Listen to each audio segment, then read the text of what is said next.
Welcome to Health Talk and You.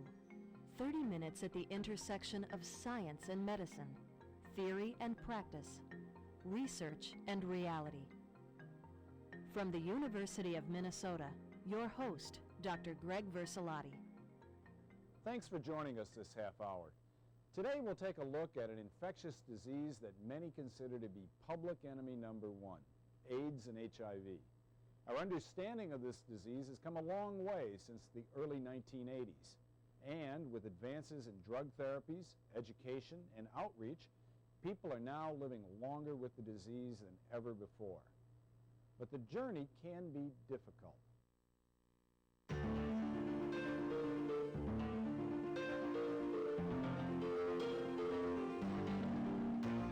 Worldwide, it is the most significant public health threat that has ever occurred. The number of infections and deaths that would be attributed to HIV/AIDS has already exceeded the impact of plague, for example, in the Middle Ages. Every 6 seconds, somebody gets infected with HIV. There are 13,000 new infections every day in this world because of HIV. We know that HIV causes your immune system to operate inefficiently, and in effect, you can't keep the outside world out. That's what your immune system is for. It's an invisible skin that keeps the outside world out. HIV systematically destroys the ability of your body to keep the outside world out.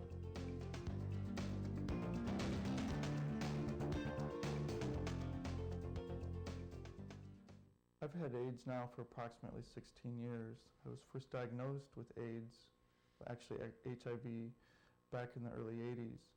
And up until about 7 years ago, I was still HIV positive and hadn't been diagnosed technically with AIDS until that time. I first found out that I had AIDS when a friend of mine suggested that he wanted to be tested and asked if I'd go with him. And I said, sure, why not? I have nothing to worry about, because I had been in a monogamous relationship, and at the time, it was early on, and no one really knew that much about it. So I agreed to go. We both got tested. 2 weeks later, we went back to get the results of our test, and he was negative and I was positive. My reaction was somewhat of disbelief, and a little bit of shock, yet I knew that this was a fact, and it was eventually going to make a major impact on my life. I was tested and diagnosed in California, and some of my first treatments there were the earliest treatments that were available. You have to take in consideration this was the early 80s. AIDS and HIV was fairly new in the medical profession, and there wasn't that much known about it at the time. And so the only treatment at that time was AZT. They started me on the AZT treatments. Now at the time they were around the clock, and you had to set your timers for getting up in the middle of the night, taking your drugs, and it was quite life-changing. Since those early treatments, they've come a long way as far as the treatments are concerned. Different classes of drugs are now available, and now that the cocktail is available, which is different drugs from different classes that are taken simultaneously, it makes treatment of the disease, I think, a lot more effective. The University of Minnesota has been instrumental in advancing and testing drug therapies for AIDS and HIV patients. College of Pharmacy professor Dr. Robert Vince developed Ziagen, a drug that is now helping patients live longer lives.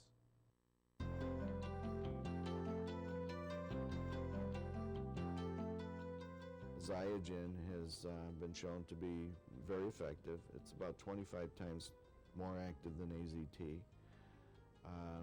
There are a lot of patients who have benefited from it. It was just approved for pediatric use. Patients can live much longer free of the disease.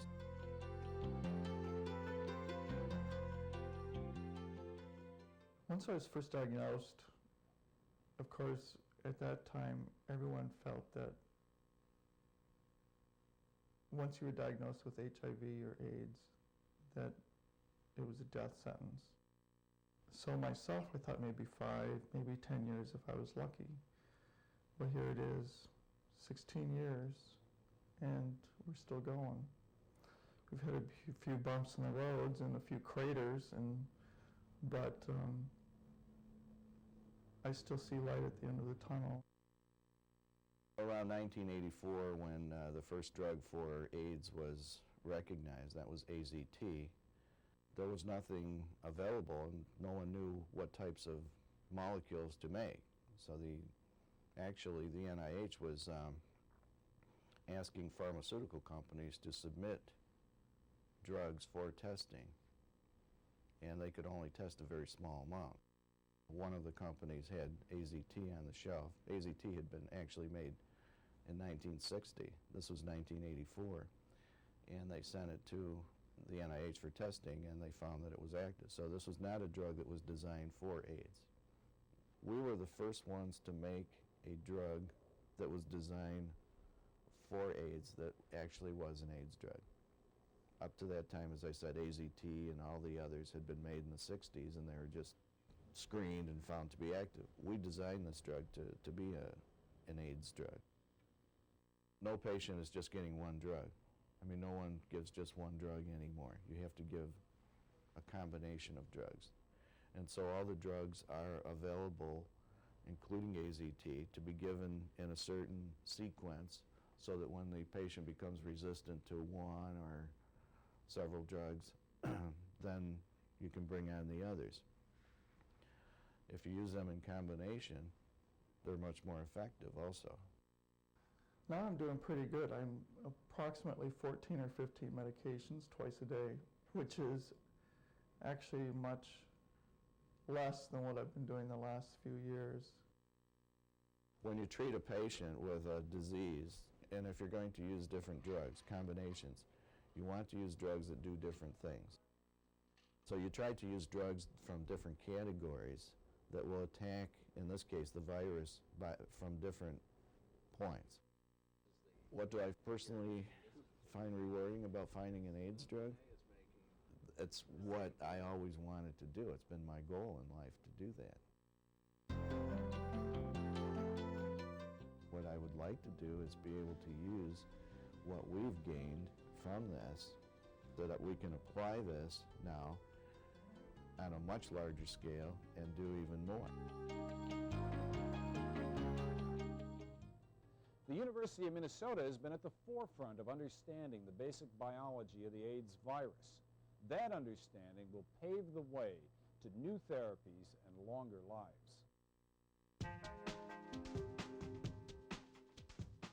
Most of our efforts here at the university are really focused on transmission, and in terms of HIV research, are really focused on transmission and focused on vaccine development. You know, we are trying to understand what is the basic mechanism of transmission. I mean, we all know how it happens, but we don't know how that virus gets across the mucosal membrane, what its first cell of infection is. Is there a way to abort that infection? Are there things that we can use? You know, I mean, we need to understand all of that to understand how to create a vaccine that's effective, easy to give, et cetera, et cetera. And that's really where I'd say the most of our work here at the university is focused. During this era, when the hope was that we might be able to cure patients, there became an awareness through work of Ashley Haas's group at the University of Minnesota and others, particularly at the NIH, that the major reservoir for HIV to grow and hide is not the blood, it's the tissues, particularly lymph tissues, such as tonsils or lymph nodes or spleen or the gut. So through about a year of hard work on behalf of Ashley and his lab staff, they developed a technique that they coined the term quantitative image analysis, or QIA, which is a way to visualize virus and count it in tissues. These insights we learned from Ashley's work and those from several other major laboratories taught us that cure for HIV is unlikely, that even in the rosiest scenarios, it would take 10 years of perfect compliance by the patient and perfect therapy to possibly get a cure. That's one end of the spectrum. Most other groups are estimating anywhere from 60 to 119 to infinity years before a person would be cured. In the United States, the biggest challenge is how to manage this disease for 20 to 30 to 40 years. It used to be felt that the average survival after an infection prior to good therapy was maybe 10 years.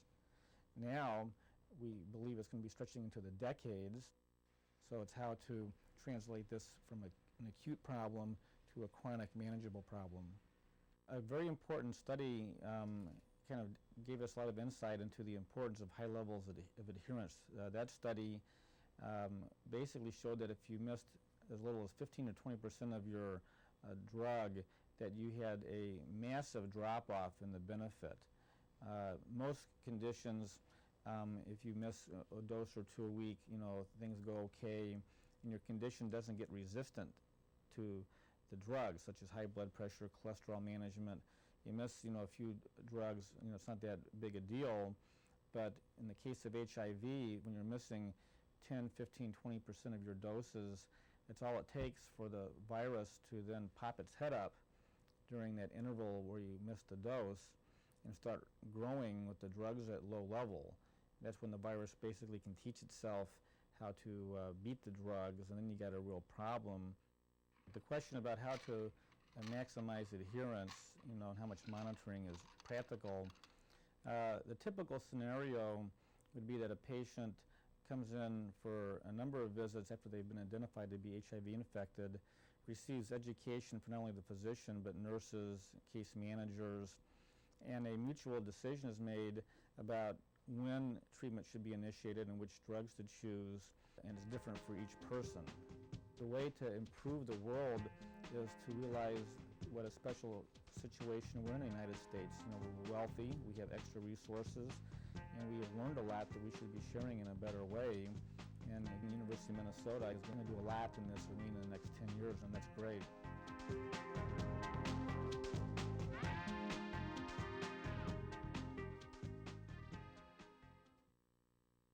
It was once believed that only gay men or IV drug users acquired AIDS and HIV, but we know this is not the case. In the early 1980s, individuals with the bleeding disorder, hemophilia, developed AIDS at a devastating rate. Dr. Nigel Key explains why. These patients are lacking one of the blood clotting factors, usually factor 8, so-called factor 8, sometimes less commonly factor 9.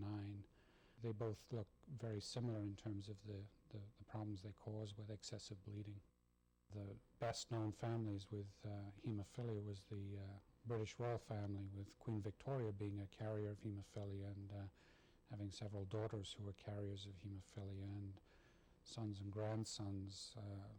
For example, the heir to the Russian throne who had hemophilia as a young boy in the early 20th century. The treatments that are available for hemophilia are primarily to use clotting factor in some form or another that contains, in the case of somebody with factor 8 deficiency, a concentrate of factor 8. For somebody with 9 deficiency, of course, would be a concentrate of clotting factor 9.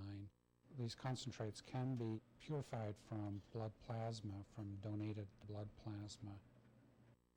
Many patients with hemophilia were administering the factor twice a month perhaps, and every time they were being exposed to thousands, not single numbers of donors, and so it's just a statistical issue that they were obviously had a much greater exposure. It's estimated that about 10,000 patients with hemophilia in the USA were infected with the AIDS virus out of a total of maybe 25,000. So it was really a tremendous tragedy and a huge proportion of the patients were infected with HIV virus. Since the early 80s, I think perhaps 84, 85 would be the date to refer to. There have been no documented cases of transmission of HIV through these products, and it's primarily a result of the technology that was utilized to inactivate the viruses directly. One can be pretty sure that the product is going to be safe these days, and that certainly is very different from where we were 20 years ago. The natural tendency is to think that one should just test the blood for HIV and that would take care of the problem. Interestingly enough, the risk of the donor supply in the San Francisco Bay Area was reduced by 90% before a test was even available for HIV. And this was done by improved screening of donors.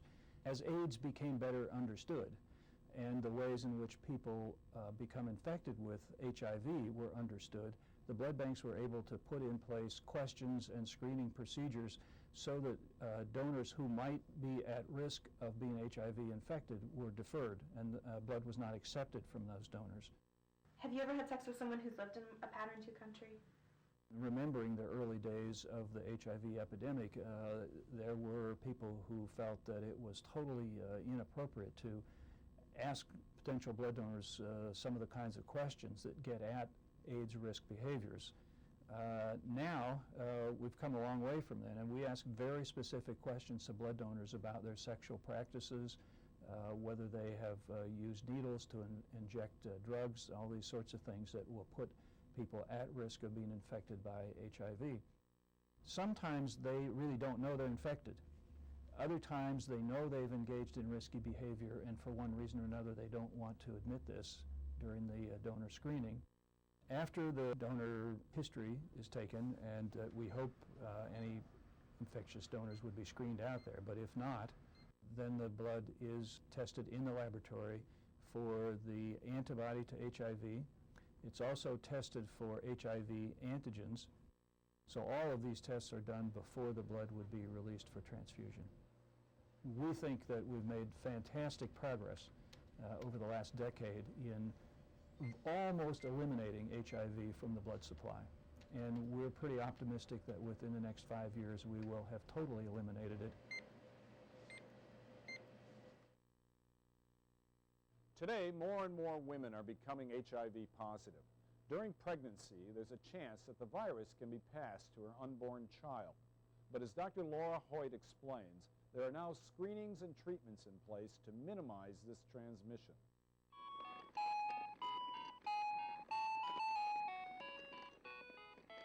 We went through kind of a cycle in the up through the mid-90s. We had a good number of babies born to infected moms still coming into our practices at these sites. The risk at that point was about 1 in 4 HIV-infected moms would pass the virus on to their child.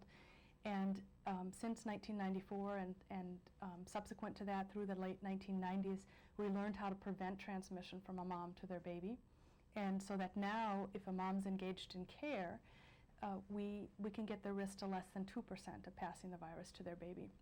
And in fact, in Minnesota, I think we're up to 4 years now, we haven't had any baby who was born to a mom with HIV disease who was engaged in care, where mom's coming for her care, where the mom's transmitted to the baby. So all of those babies are HIV negative.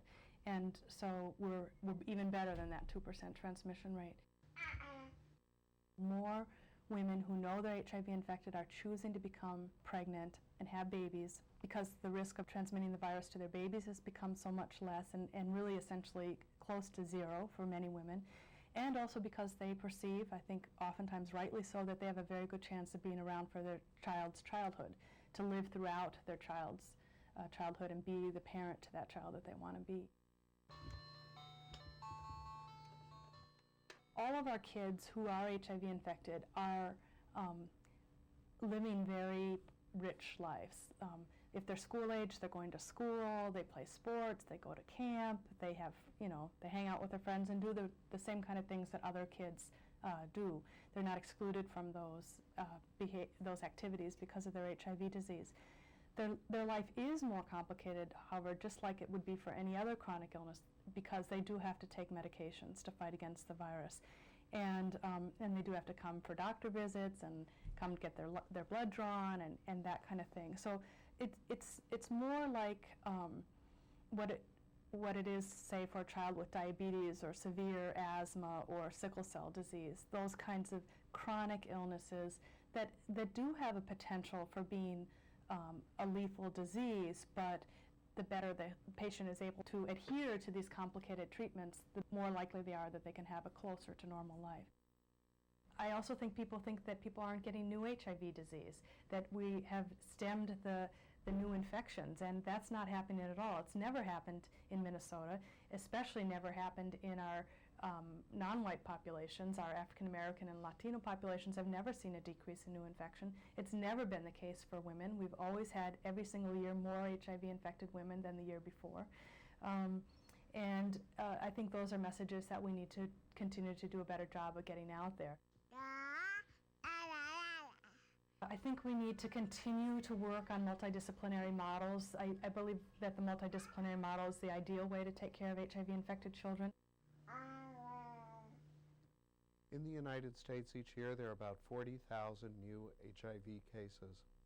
Of those, approximately 25% occur in people 21 years of age or younger. However, those young people with HIV are not necessarily visible because they may not be tested. Well, the mission of the Youth and AIDS Projects is HIV prevention for young people at risk and also providing care for young people living with HIV infection in the state of Minnesota. We're a hybrid of a university and a community-based organization. Like other university agencies, we do teaching and research, and like a community-based agency, we also provide community services. And we try to combine research, teaching, and service in each of the programs that we do. Our programs are in the area of HIV prevention, HIV testing, and HIV care.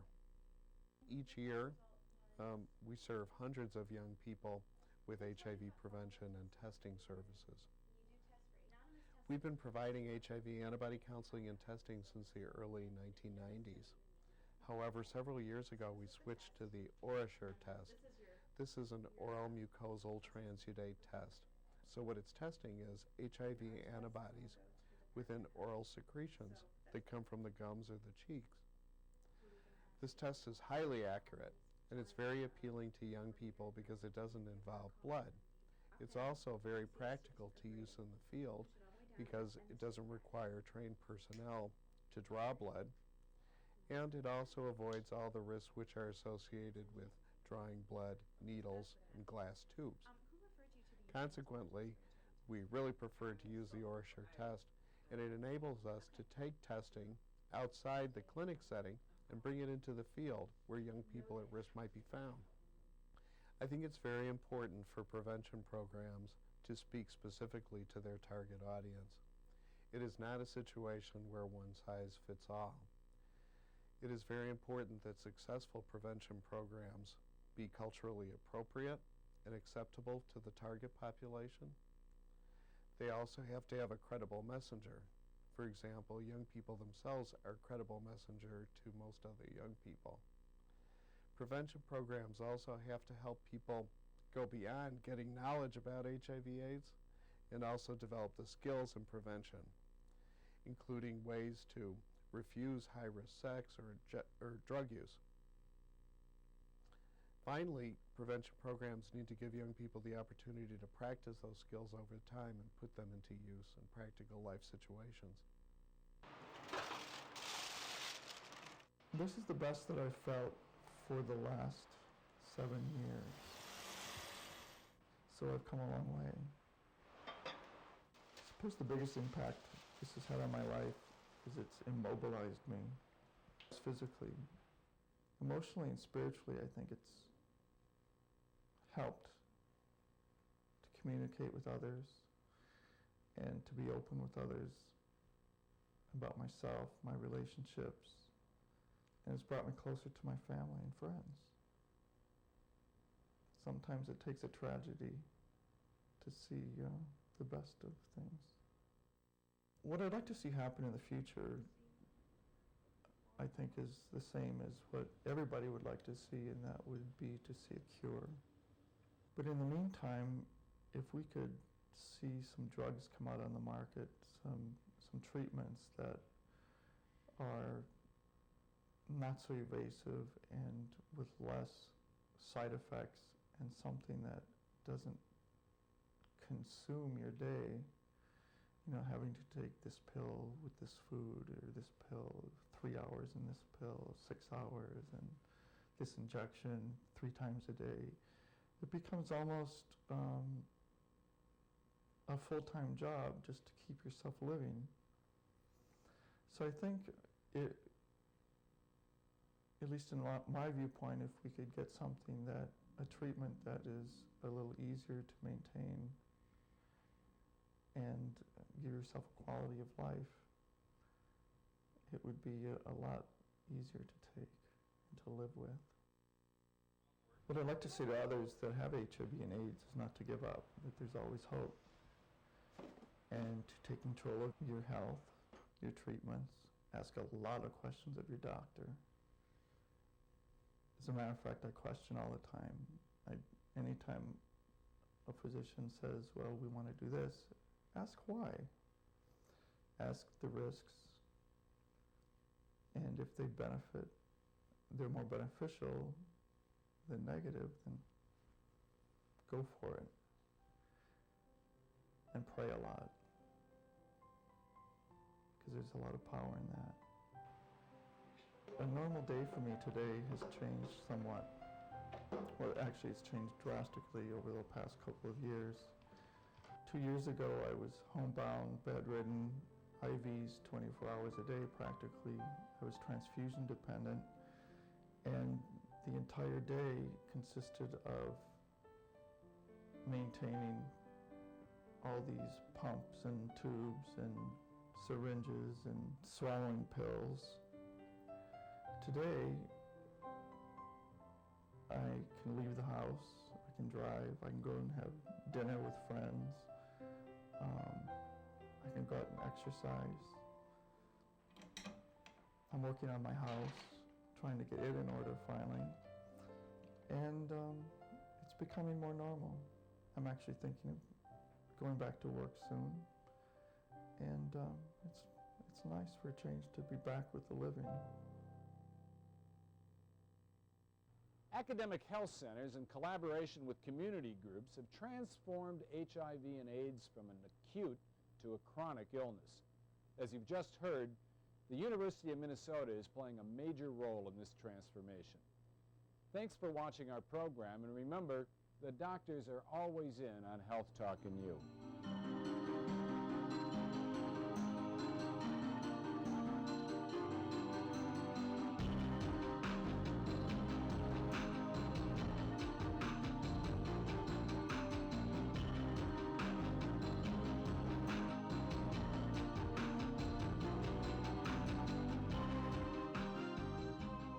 Health Talk and You is brought to you by University of Minnesota Physicians, Fairview Health Services, Minnesota Medical Foundation, the Academic Health Center, and the University of Minnesota Medical School.